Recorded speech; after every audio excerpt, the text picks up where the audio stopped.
Napag-isipan naming magluto ng tambo-tambong dito sa bukid. Tambo-tambong ang tawag sa Ilocano, binignit sa iba, bilo-bilo sa Tagalog at pinatarat naman dito sa Tuguegarao. Magandang araw, ito nga yung aming ilalagay sa aming mga lulutuin ngayon na tambo-tambong dito sa bukid. Ang iba nga dito ay pananim mismo dito sa amin. Unang piga para sa kakanggata, tapos yung anak ko naman ay abala sa pagbilog-bilog ng malagkit. Ibinukod ko na itong kakanggata at akin ulit pinigaan yung nyog para sa ikalawang piga at akin namang inilagay dito sa kaldero para mapakuluan naman. Tinakpan ko na ito at aking sinalang. Nang kumulo na yung gata, tinimplahan ko na ito ng asukal at konting asin. Nang matimplahan ko na nga ito, akin ulit itong tinakpan. Pagkalipas lang ng ilang minuto ay kumulo na ulit. Binuksan ko na nga ito dahil umaapaw na. Tapos inilagay ko na din itong saging at ganoon na rin yung ube. Galing lang din yan sa mga pananim dito sa bukid. Yung kulay nga ng ube namin ay naghalong violet at ganoon na rin yung puti.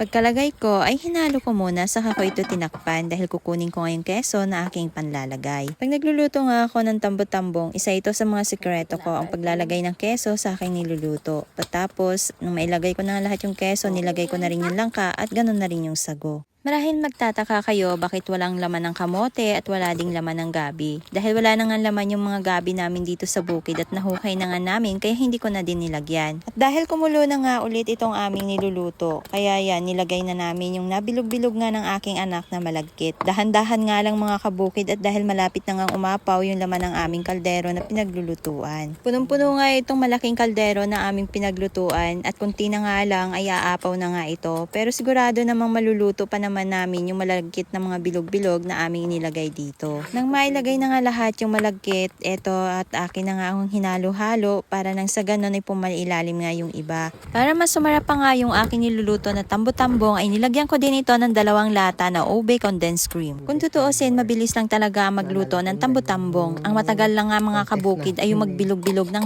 At habang inilalagay ko nga yung laman ng isa pang lata ng ube condensed cream, sinasabayan ko na rin ito ng paghalo para humalo nga yung aking inilalagay dito sa aking niluluto na tambo-tambong. Sobrang ganda na nga ng kulay ng aming niluluto na tambo-tambong mga kabukid at para mas lumapot naman ay ang ginagawa namin ay nagtutunaw kami ng kunting harina at saka ito ay nilalagay dito sa aming niluluto at saka namin ito hahalu-haluin para lumapot. At inilagay ko na din yung kakanggata niya para mas sumarap pa. At luto na nga yung aking niluto na tambo-tambong mga kabukid, hindi ko na nga ipapakita kung saan namin ito dadalhin. Eto na mga kabukid, titikman na po natin yung aking niluto na yan, bilo-bilo.